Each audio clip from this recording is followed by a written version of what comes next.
You're locked in now.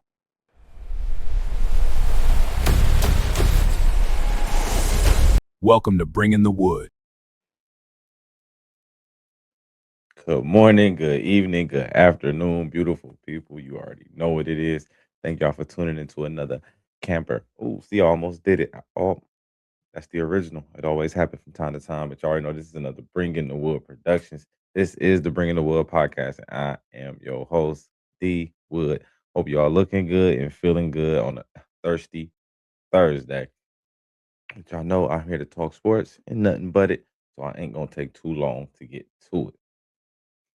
We got a quick NBA. We're gonna start with the NBA today. We're gonna keep it real focused on NBA and NFL today, but we'll definitely start with some NBA updates. We'll start with the Wizards. The Wizards almost had to give up their first round pick to the Knicks for a trade that they did a few seasons ago. But with the Wizards having a 17-62 record as of yesterday, they officially secured themselves as a top 3 worst team in the league. They will finish with one of the worst 3 records, which means their pick is guaranteed a top 7 pick, which is a protected pick. So they, you know, they did their due diligence to meet that threshold to be able to keep that pick so they can potentially have them a top 7 pick to be able to get one of these lottery picks in the upcoming draft or one of these great young guys coming out of college, or maybe a great veteran guy coming out of college, depending on who they're thinking about drafting. But yeah, the Knicks will end up instead receiving a second round pick um, from the Wizards. But again, the Wizards get to keep their first round pick because it becomes a top 7 protected pick. If they would have fell outside the top 7, the Knicks would have secured that pick and they would have had 2 first round picks in this draft. But shout out to the Knicks doing a little, not the Knicks, but the Wizards doing a little bit of tanking to get that. And again, now kind of switching gears a little bit into tanking. The anti-tanking vote will take place on May 28th. About 2 weeks ago, I think I was talking to y'all about the tanking and the crazy rules, the new rules they're trying to add. I'm not gonna get into in each detail of each one. I'll wait till they vote, and when they pick the one they pick, we'll break down that one. But it's definitely been rumored that the 18-team lottery has been floating around. That's kind of a few GMs and owners liking out of the 3 that were proposed. So we'll kind of see. Like I said, we got a little bit of time before May 28th for them to kind of think about it and get settled. A lot of time to let things simmer and talk it over with the higher ups to really see what they want to do to figure out how they can help avoid the tanking problem, because tanking is becoming a serious problem in the league. Obviously, they want to try to figure out a way to minimize it to even more hopefully get rid of it in a whole, because it does give a black eye to the game. But I know it's going to be hard to do that. But when you got teams like the Kings under investigation by the league for blatant tanking, it kind of just, it kind of just makes the situation that much more. And it just all ties together and why they're working on these rules, and they're gonna put a vote, and they're gonna put some type of tanking rule in and see if it works. And if it don't, they'll try again. But if y'all tuned into the Warriors King game on Tuesday, obviously the Kings are one of those teams that's in this tanking thing. Hence why I just said they're under investigation by the league, because they literally are, I want to say, up. It's about fourth quarter, about 3 minutes left. They're up. Bro, they foul Seth Curry for him to go shoot free throws while they're up, which is super weird. And then you foul a guy who hadn't missed a free throw at that point in the game, who also shoots 90% from the free throw line this year. Um, I don't even know what much more I need to say. And again, that's one of the more problems. And then Draymond even came out after the game and was like, it's crazy how we know all these teams are tanking, but only 2 teams have been fined for it. And then we got teams blatantly tanking in games, and nothing's gonna happen. But if a player does something, their checkbook is instantly tapped, their pockets is instantly touched, and they're instantly fined or in trouble. And it's taking them a long time, he feels like, to punish these owners and these GMs for blatant tanking when we see it. And even though it might not be a rule in place, you can do something about it. We know it's wrong. And if they want to appeal it, it is what it is. But I thought Draymond made some great points. I definitely think they got to figure out something. Like I said, I don't know what they're gonna do. Again, they're gonna vote on the rules, and we'll see how one of those rules work when it's that time. But y'all got to see that, it was crazy, bro. Like to see them doing that, like just again, blatantly out there tanking is crazy, dog. I truly don't understand it. Um, like I said, hopefully they can figure out a way to, like you said, get it to a minimum or get rid of it in the totality. But I think that's gonna be easier said than done because man, if you ain't cheating, you ain't trying. So I feel like no matter what, somebody gonna be looking to find a loophole, bend the rule, tweak it, pinch it, figure out a way to always trying to, get ahead of the competition. So it's gonna be an ongoing battle, but I'm definitely on the better side of justice for this one, hoping that we do find something that can kind of shake this up for sure, for sure. But a little bit more funner news, a little bit more better news. Cade Cunningham made his return yesterday versus Milwaukee after coming off a collapsed lung. Got the win though in the return, which was really good. Excited for him to get the win. He had 13 points, 5 rebounds, 10 assists, 6 for 11 from the field, 1 for 2 from 3-point line. He played about 26 minutes. They got the win. Obviously, Bucks are one of those teams that's already eliminated from the playoffs. No Giannis. So definitely was a good game for him to come back in and get his bearings in. He did start. Obviously, was a little sluggish, but coming off a collapsed lung, man, you're not finna come back and just be the K we already knew before. So I know it's gonna take some time. You gotta get his stamina back up. And it's crazy because I just said on the Tuesday episode that it was rumored that he could be returning soon, and here we are now on Thursday. He already been back and played and looked okay. Like I said, got the win. Jaden Duran came in and gave him 21 and 9. His all-star running mate still got his back and held it down while he was out. They secured the number one seed. So it's definitely a, a perfect time. Like I said, league's almost over. The play-in starts on the 14th. The league ends on the 10th. So it's definitely a perfect time to get him so he can get a couple games in to get back in that groove, to get that chemistry back with the guys, to get a feel for the game before every game matters. If you can get and not saying these now that they've secured the number one seed, these last few games don't matter. So you can kind of use this to get your cardio, get your shots up, get back in the groove. So that way, when the playoffs start and the games do matter, you're much more in game shape and closer to peak Kate before the injury. So he definitely excited to see him back. I think this means a lot for the Pistons, especially getting him before the playoffs. It means so much more getting him before the playoffs than hoping he can come back during the series and maybe they're down already because they're missing Cade. So to get him back this early was big time for them. I think this is going to be a big thing for Detroit. This gives them a chance. Again, we see Boston is going to be a problem. They're going to be there, but this gives Detroit a fighting chance. Definitely, if it's looking like they're on the head-on collision to run into each other in the Eastern Conference Finals as the 1 and 2 seed. Speaking of, you see, I threw Milwaukee in there because he played Milwaukee. We're gonna kind of stay on Milwaukee because after the game, they talked to Doc Rivers, and they talked about just all those kind of the season, how it's been, how his time's been in Milwaukee. And he had a couple of things to say. He talked about retirement too as well, a little bit in there. But he was kind of like, he kind of can tell he's on the hot seat as you can see. And they was kind of asking him some questions and he kind of danced around it a little bit, which makes sense. You're buying your time. But he kind of understands that GM and owner already came out and said that they'll have a decision on Doc Rivers by the end of the regular season.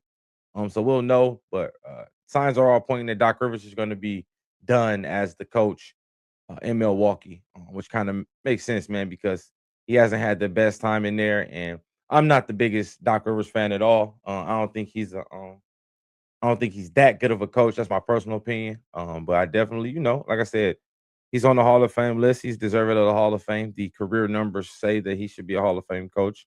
I'm just kind of looking at it, but just to me, I never thought he got enough out of all the teams he had. And I'm not going to get into all of those, but we'll just talk about his most recent team in the Milwaukee Bucks. And again, UK took over this team in 2023. And since then, he's put together a 95 and 100 record, so under 500.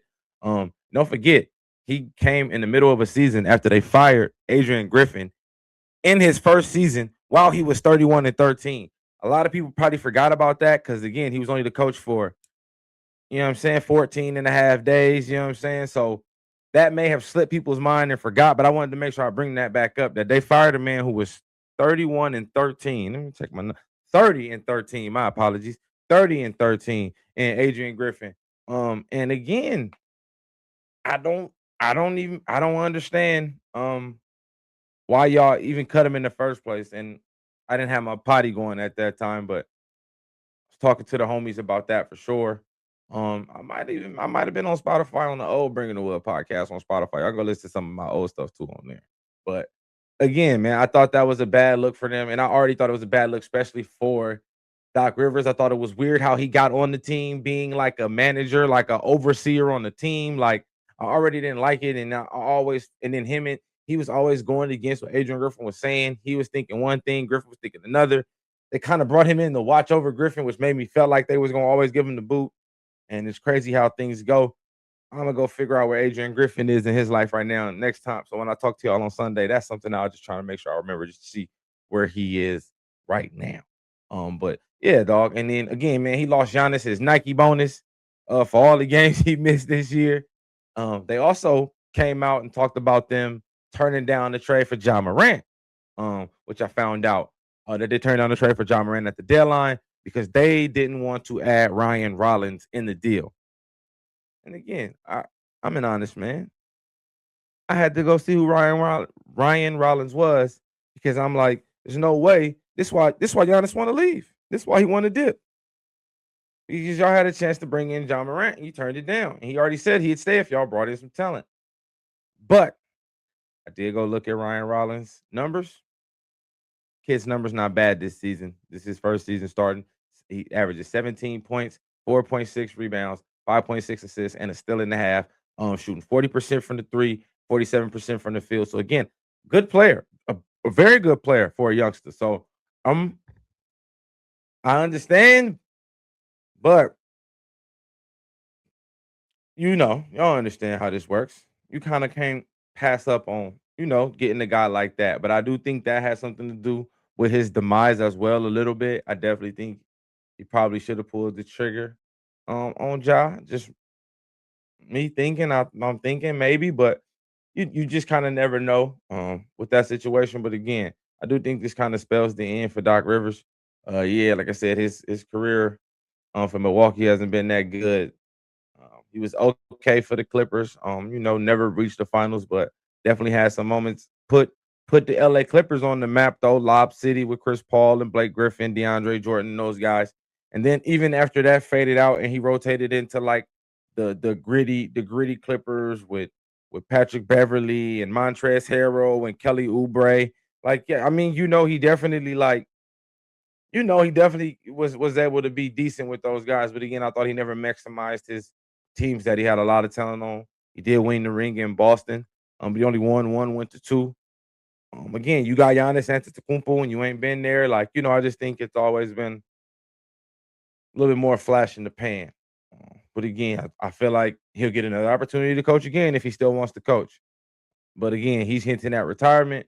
But I definitely think they'd still let him coach if he wanted to, if that was still in his options. But we'll see. I definitely think this is the end of the road for Milwaukee. I think when the Milwaukee Bucks season ends, I definitely think it'll be the end of the season for Doc Rivers and his time as a Milwaukee Bucks head coach. Last, we want to talk about the playoffs. The playoffs is set. The 10 teams playing in the playoffs and playing is set. Seeding is not officially still set. Again, we still got a few more days before the end of the regular season.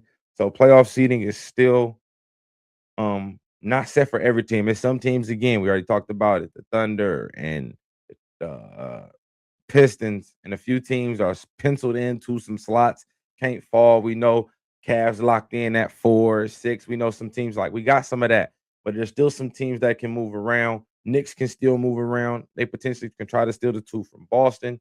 You still got Toronto trying to get in there and move up so they don't have to play in the play in, but it's looking like they're gonna have to. So you got a little bit of movement to move around in. And I'm gonna go ahead and pull up the screen right now so we can see.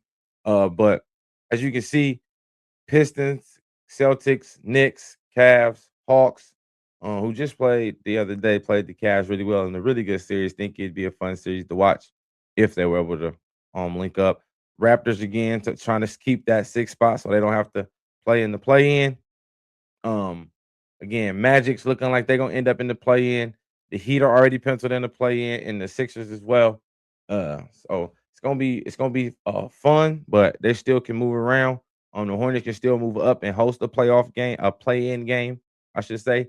So it's definitely a little bit of movement. So it's still time, but I just still wanted y'all to see the teams that's actually locked in the playoffs. But again, I think the Hornets are a sneaky good team. I don't think they'll, beat the Celtics or the Pistons in the first round if they get one of them. But if they're able to get one of these other teams in the first round, I think they'll have a chance. I think a healthy Sixers team will be fun in a series versus any team with a healthy Paul George, a Maxian, and Embiid and Oubre and all those guys. That will be a fun series. I think if they're healthy, those are probably my teams that I'm looking at 6, 7, 8, 9, 10 that I think could make some noise. Like I said, I like the Hawks because they're young, but they're super inexperienced. So I do think that that will have some things to happen. But Jonathan Kuminga has been nothing but a baller since he's kind of got over there and filled in over there in that role. And they're really a young and athletic team. I like what the Atlanta Hawks got going over there.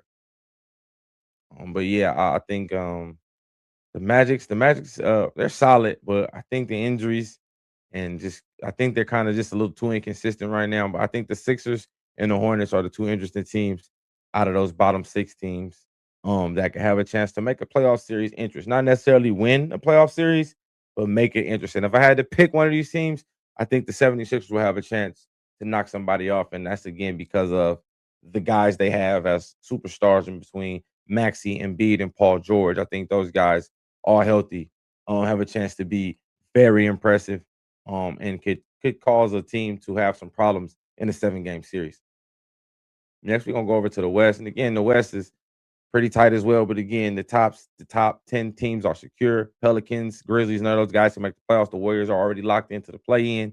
As you can see, you got the Clippers already locked into the play-in, and you got the Trailblazers with a chance to still jump the Suns with 2 games left. But I mean, with a 3 games slide, I mean, but I definitely think, again, out of these bottom teams, man, I gotta say Ant-Man right there at number 6 because they'd be right there. I think, Ant-Man's always a problem when he brings his A game and he's healthy. He's got a decent team around him. He's a one-man wrecking crew. You got him and Julius Randle over there, who's gonna have to step his game up just a little bit more as well. Nas Reed and company. If they want to pull off an upset, the Suns are a question mark. They got a lot of talented players over there, a lot of depth, some veterans, some young guys, but just kind of like a team that's all over the place. The Clippers, I like the Clippers a lot. I think they got a chance to maybe push the team in a 7-game series with Kawhi Leonard. He's been playing really, really good, healthy. Um, so yeah, I'm gonna say definitely the Timberwolves, the Clippers, and then of course the Warriors with Steph Curry. Man, you just Curry don't give anybody a run. Obviously, if they play the Thunders, that could be tough, but still, you just want to, like I said, you just want to see Steph Curry on the floor, man. Him healthy, he's gonna give anybody fits. But yeah, nah, Thunder again. Thunder looking like they're gonna end up winning out, especially with Wemby getting hurt late. Looks like they're gonna end up finishing with the number 1 seed. Lakers with the injuries late, I don't think they're gonna catch the Nuggets for the 4 seed, for the 3 seed, which I think they kind of wanted to do. I think you'd rather play Wemby in the second round than play the Thunder in the second round, especially with potentially having no Luke and Austin Reeves. And again, with no Luke and Austin Reeves, they need to be looking out in the first round uh, for who they could potentially run into. Because if it was set right now, who they'd get the Suns in the first round or the Timberwolves. They get the Timberwolves or then that'd be pretty interesting. If they got the Rockets, you already know. I think if with just LeBron, that would be tough. If it's just Bron and Luca, I know Luca went over and got treatment that's supposed to speed up the recovery over there overseas. But yeah, man, with just LeBron and the Lakers, man, I can't see those guys really making a serious push. So we're still gonna be in a wait and see approach. I think with no Luca, no Reeves, I definitely think they got a chance to be out in the first round, especially with some of the teams again at the bottom in the West: Clippers, Timberwolves, Suns, Warriors. I think those teams again have a chance to give any team a run for their money. So that's gonna be very interesting to see as we move down the stretch. But yeah, it's gonna be tight. It's gonna be a tight race down there, and we're gonna see. As it all turns out, by the time we get back to y'all on for the Sunday episode, it'll be all locked in. Playoffs will be officially locked in. The playing games will be set, and then we'll be talking potential matchups and really getting ready to start pick our playoff winners, our series winners. Um, Way too early finals predictions and all that good stuff. Obviously, we got MVP coming up, Defensive Player of the Year, and all those good things. All NBA announcements. So we still got some more things to talk about. And again, the playoffs are going to be exciting. We got some talented teams. We got some young guys, some young stars getting ready and set to take the stage in the playoffs, to kind of put their name on the map, put themselves on as the future of the NBA. So I'm super excited to kind of see how it all turns out. And y'all know y'all gonna be able to stay up to date with all the news right here on the Bringing the Wood podcast. And we got to talk some of that good stuff, man. We're gonna get a little NFL and a lot of NFL. I just got just a little bit of NFL. Couple things we'll talk about. First thing I want to talk about is uh Caleb McGarry, offensive tackle for the Atlanta Falcons, calling it a career. Um Out of surprise retirement. And then they also ended up being able to catch something on the fly and sign Jawan Taylor to a 1 year, $5 million deal. Another offensive tackle, formerly of the Chiefs and by way of the Jaguars, former first round pick out of Florida. He's gonna come in right away and get to start right out of right tackle where Caleb McGarry left off at. Um, Caleb McGarry came out of Washington with a 6 year career, was a first round pick for the Falcons, spent his whole career in Atlanta. Again, first round pick at the back end of the first round out of Washington. He's been a starter since his rookie year, but he missed all of last season. And I think those injuries, and then he was nicked up the season before. And I think those kind of injuries kind of just weighed on him, and it was just kind of a surprise retirement. But again, Jawan Taylor isn't a terrible tackle at all. He's a solid guy. I would call him a middle of the pack tackle. He's definitely a serviceable starter, not average, but not above average. He's like right in there. You know what I'm saying? If I had to pick, I'd say he's average. He's an average tackle. But he's good. So I think he fills a role that they're gonna need, especially with two quarterbacks that definitely gonna need protection in the pocket with injury history. So with a lineman retire, you definitely want to fill in and bring in a new lineman. It only makes sense. Again, you got Tua, who's very injury prone, and Michael Penix as well, who's another injury prone quarterback. So you definitely want to kind of keep those guys protected. So bringing in Juwan after McGarry retired was a quick thinking, smart move. Good execution on their end. It's definitely something that they were gonna need. Again, it's their division is still kind of open. It's you know what I'm saying, and they got a chance if they can get some healthy play and some productive play out of one of their quarterbacks with the weapons they got. B. John Robertson, Cal Pitts, who just signed his franchise tag tender yesterday. So he's officially playing on the tag. So he was at a voluntary workout. So if they're able to get these guys, Drake London, if they're able to get these guys a healthy quarterback who can get them the ball consistently, I think this offense has a chance to be a very, very good offense next season and potentially give these guys a chance to be able to compete for the division like we thought they were going to do last season before all the injuries derailed their season. Next, we'll talk about the Texans picking up CJ Stroud and Will Anderson's 5th year option, which only makes sense. Um, I thought they might have would have paid CJ Stroud already. So that could give a little cause for concern, especially with the way the price is going up. So if he ends up having a really good year, I could see them potentially trying to franchise tag him because he's only had one good season. So one good season, which is his rookie year, two bad seasons back to back this year. He's gonna get a chance to put together a season this year to see in year 4, and then they picked up the 5th year option just in case this year ain't as I think if this year bad, the writing could be on the wall that they could be looking for a new quarterback. But I do think if he puts together a good season, they'll go ahead and let him probably play that 5th year option out. Or depending on how good the year is, they might just pay him so that they don't have to try to bet on him kind of like simmering down and having to pay him more. You kind of just meet right there and catch it before the number go up because the number's only going to go up as more quarterbacks become eligible to get paid. Bo Nix, Drake May, Jaden Daniels, as these guys all become eligible to get new deals, the number is only going to go up for Bryce Young. So you definitely going to want to kind of get ahead of the curve and pay your guy, especially if he shows production, because again, the price only goes up. But I do still think you need to evaluate though. He fumbled the ball, turned the ball over 6 times in that playoff game versus the Steelers. So what they're doing isn't wrong. You definitely want to play it safe and play it smart again, man. He has not played the same since his rookie year. Obviously, I thought letting go of Bobby Slowick after his rookie year for no reason, switching up after he had a great year was kind of weird anyway. But you got to kind of deal with the chips. You gotta deal with it how it comes. And it kind of sucks, but as a Titan fan, I ain't tripping. Keep on playing bad, sir, and hopefully they move on and go get somebody else. So, and maybe you go off to a team in the NFC far away and be successful as your young heart desires. But I definitely know they're gonna pay Will Anderson, if not soon, very soon, because he's only gonna get better and he'll be one of the highest paid edge players after he gets another extension. He gonna get it real soon. It's gonna be real. Like I said, he should probably get his before the year is up, or maybe even before it starts. But I know again, very productive player. I know they just gave the Neil Hunter an extension, so that did open up some money. So I do think they're going to try to pay one of these guys this season. If not during the year, by the end of the year, one of these dudes will get paid. And I'm kind of leaning towards Will Anderson, the All-Pro edge rusher. I think he has the chance to get it again. I think they're going to want to see a little bit more out of C.J. Stroud, and just kind of having a bounce back year. The Texans definitely got their work cut out for them this offseason. But the draft is coming up soon, so they can still address some needs.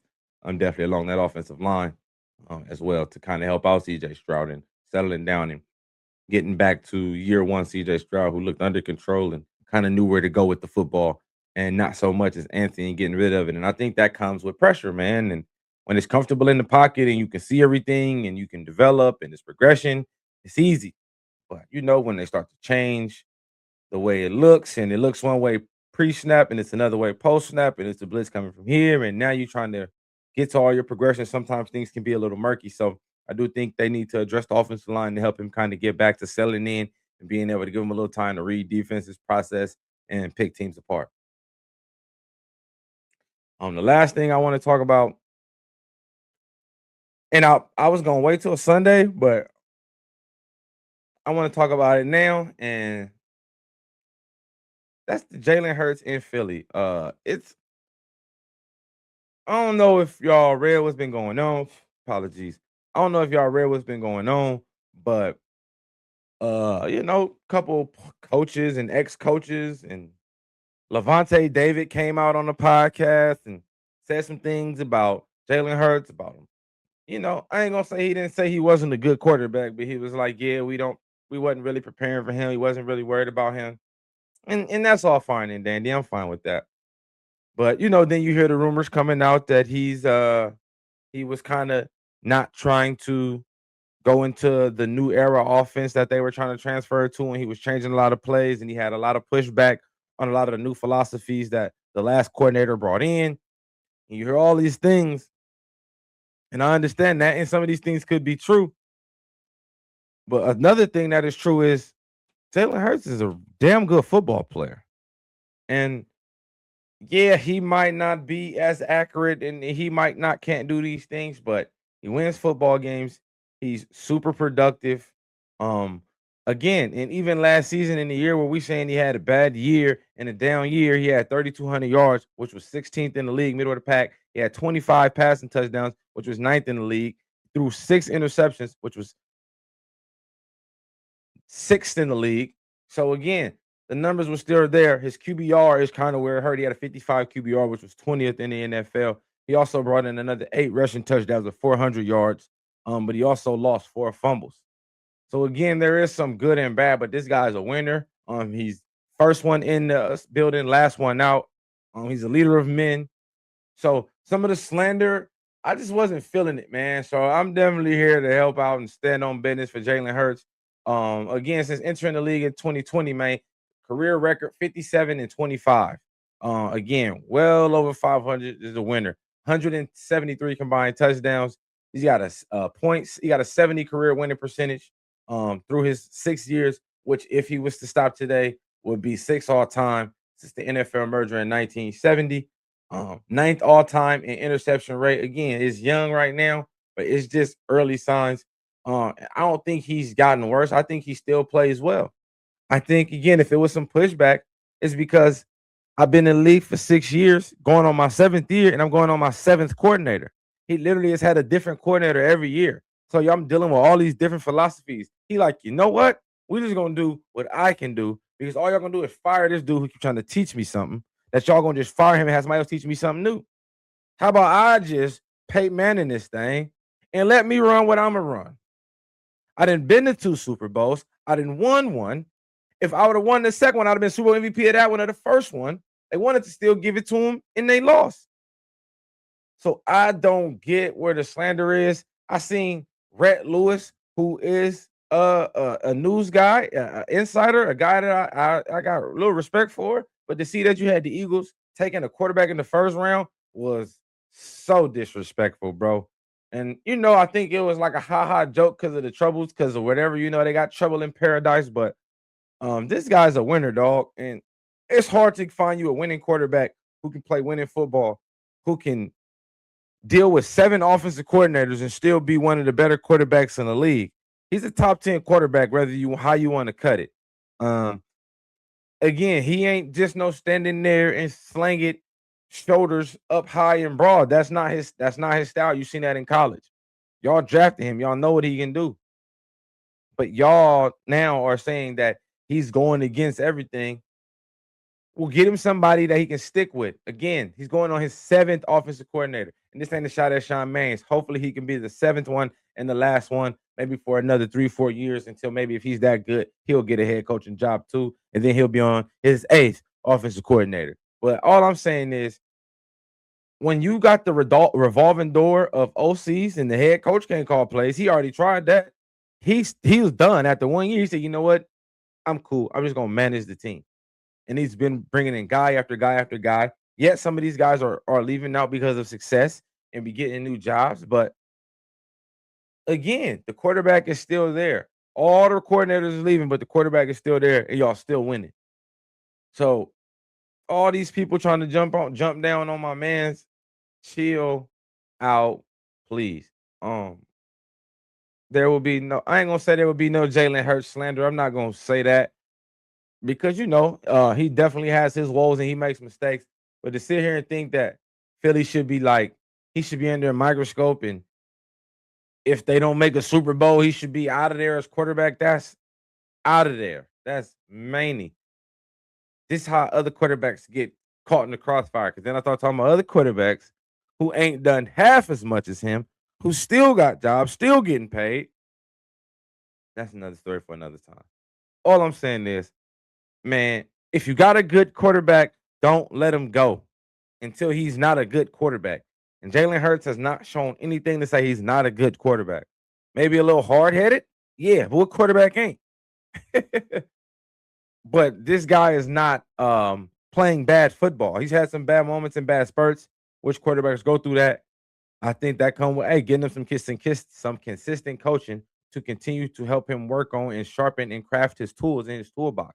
But he can't do that when you got one coach teaching this philosophy and then he going, and next year it's another coach teaching another philosophy. And how can I get better when I can't keep getting the same coaching? And again, I understand how the coaching works, but Philly gotta fix that too.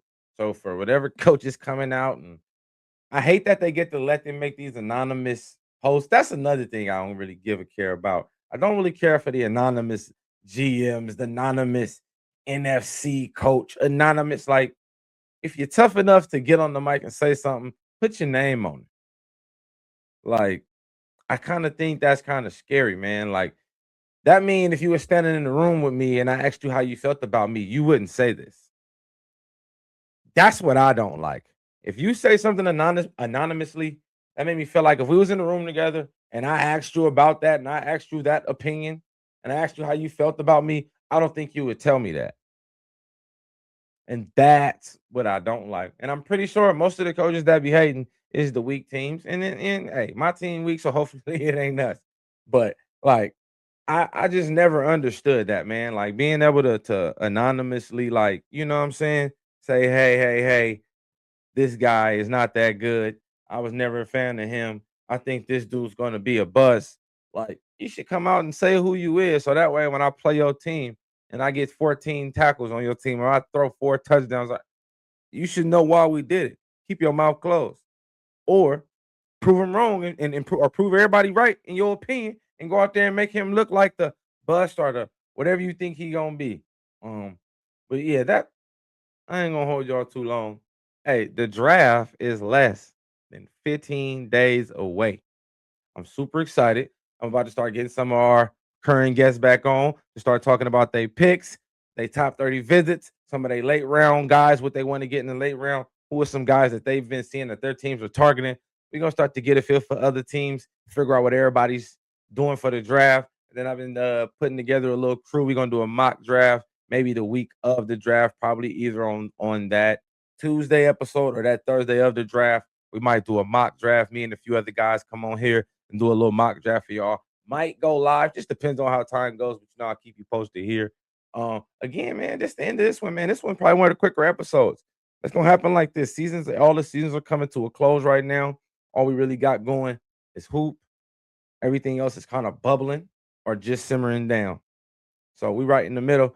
College football spring games are coming. I'm gonna start to get y'all into some of these spring games, get y'all into some of these position battles going on at some of these high power profile schools, and even some of these smaller schools. Some guys that in transfer, some people and some names, some eyes that y'all gonna want to keep an eye out for, who could have great seasons in new places in the college football. Transfer portal been wild. NIL has been wilder. Jeremiah Smith turned down 10 M's to stay at Ohio State. Yeah, man, we gonna talk college football. We're gonna talk college football real soon. I'm gonna bring on some of my college football guys who big into the game like me, and we're gonna have some fun on here. But again, I thank everybody for always tuning in. Always remember to like, subscribe, and share. Man, I just reached 50 subscribers on the YouTube. Accomplishment. They sent it to me, so I'm sending it to y'all. Thank y'all. I can't do it without y'all. You already know. Please comment on the YouTube, Facebook, wherever you see the reels, you see the shorts, comment on them. If you ever want to be on this show, you already know all you gotta do is reach out to me anyway. We can set that up. I always love getting people on. I like to hear other people's opinions. And man, maybe you come on, you got some questions you want to ask me about your team that I ain't even said. I would love that. So again, you already know how to do that. It's always fun with y'all, man. But I enjoy this. Thank y'all so much.